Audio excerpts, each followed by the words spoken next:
Philosophers talk to our times. A future history. What do I mean by future history? I probably should have said this before. Future history is not an attempt to pre-write history. It's been an idiot thing to do. It's rather trying to take the tools of history and understand how we are understanding ourselves in terms of those tools. You see, the entire point about history, for me, is that it is a discipline in its own right. It's not merely the consideration of the past, because that was impossible, frankly. The past, understood in itself, is a rich, warm, lived experience with no story that can be simply told, no one set of truths, because it is exactly like the present. What history therefore has to do is to present a narrative. It has to present a way in, a little engine for understanding. Whether that engine for understanding is a plot line that they can develop across a sequence of events. So an explanation that holds those events together, that gives them a cogency that actually, if you lived there at the time, you almost certainly couldn't have experienced, or you wouldn't have experienced, because brains don't work like that. The idea that people have fixed intentions and that they act on them is very seldom right, because that's not the way humans work. But if you are a historian navigating the past, that is the way you have to do it, because you can't just say, well, it was a mess, and then Oliver Cromwell did that because it was a mess. You have to have a line, a position. You have to say, well, he was always acting from religious conviction, or he was always acting from political conviction.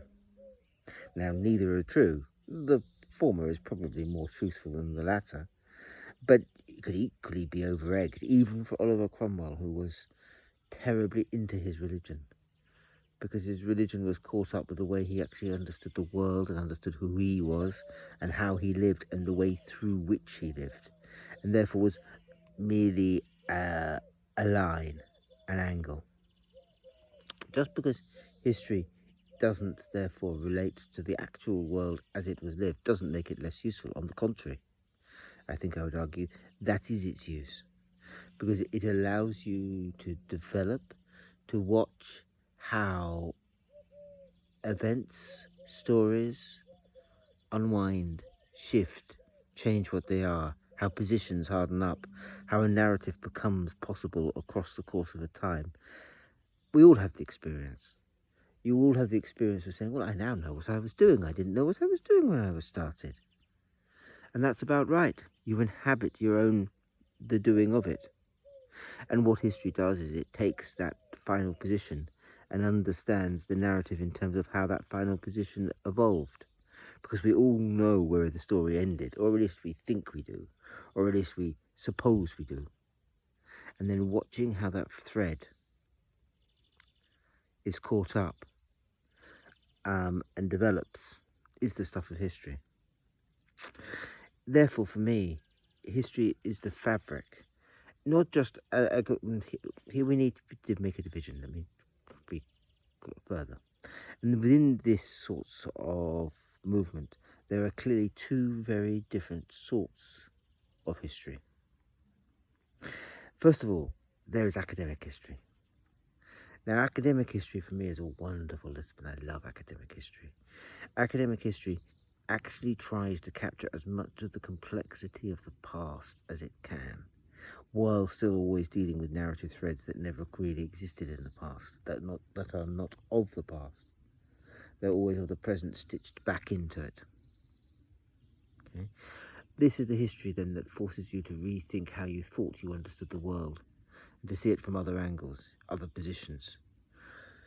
It's the position then that makes you rethink how you understand what Aelfrid the Great was doing. He wasn't trying to set up England, he was trying to survive in the context of a Dane war. The setting up of England was something that happened almost accidentally. It was what his legacy was used to do. It's the history then that actually allows you closest of almost anything to understand how creativity works. But it tends to be written in ways that the majority of people find a little bit inaccessible. Because if you're returning the past as close as you can to the past, that's an academic pursuit. Oh, it matters. It matters for concepts like the imperialism.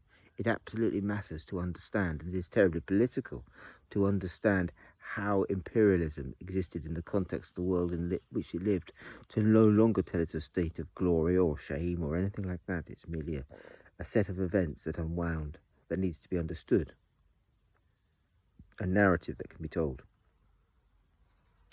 That's one sort of history. But that's not normally what we mean by history. Normally what we mean by history is how we locate ourselves within those narratives directly. So how we locate our present within the narratives of the past that we're looking at. And this is the history that we feel. This is the history of nations. This is the history of shame and guilt, of glory, of joy. This is what most of us mean by history. And the reason is very straightforward. The minute you've got a simple narrative, one narrative, as opposed to academic history, which will probably have several, always dealing with still narratives that didn't really exist, but several narratives. Once you are dealing then with one narrative, it becomes, as Hume would invariably say, the object of guilt or shame. It gets caught up within how you think you are now. And so the history, as most of us use it, is a narrative, a single story, through which we are also mediating, understanding, conceiving our own identities, our own politics of here and now, put in the fascination with a certain set of stories of the past. And every nation at every time chooses the set of stories that it tells itself. Britain, for instance, has been obsessed for longer than I care to mention with the incredibly tedious Henry VIII. And that's somehow caught up with the nationalism of a self-expression and self-identity, and Britain feeling itself as something apart.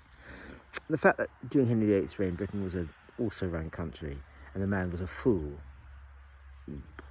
is neither here nor there, which is my own personal view, is neither here nor there, because this is a story of kind of tragedy and identity, in which somehow Britain feels its own singularity was forged, which in a degree it was, of course, because a break from Rome was something, not what it became.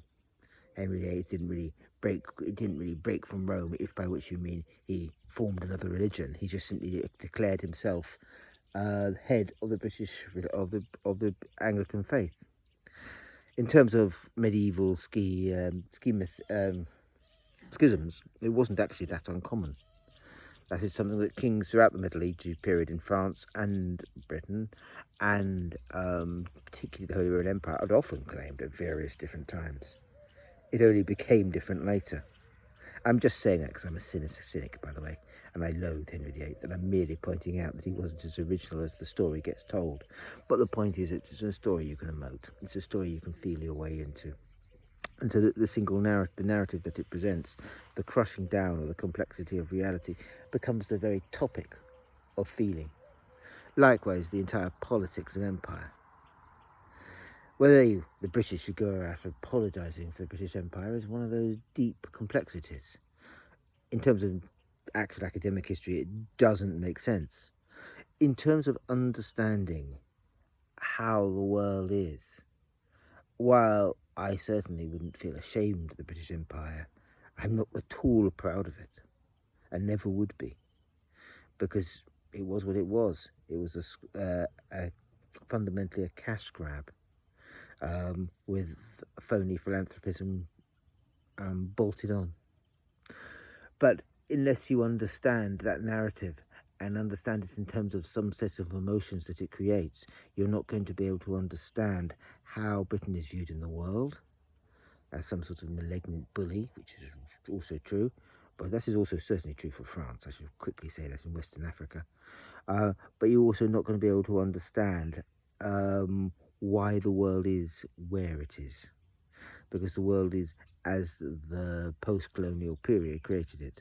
Remember, Britain only abandoned France in the only abandoned Africa in the 1960s, and France very bloodily in the 1960s and 1970s, and is still in Malawi until very recently, and Niger and all the rest.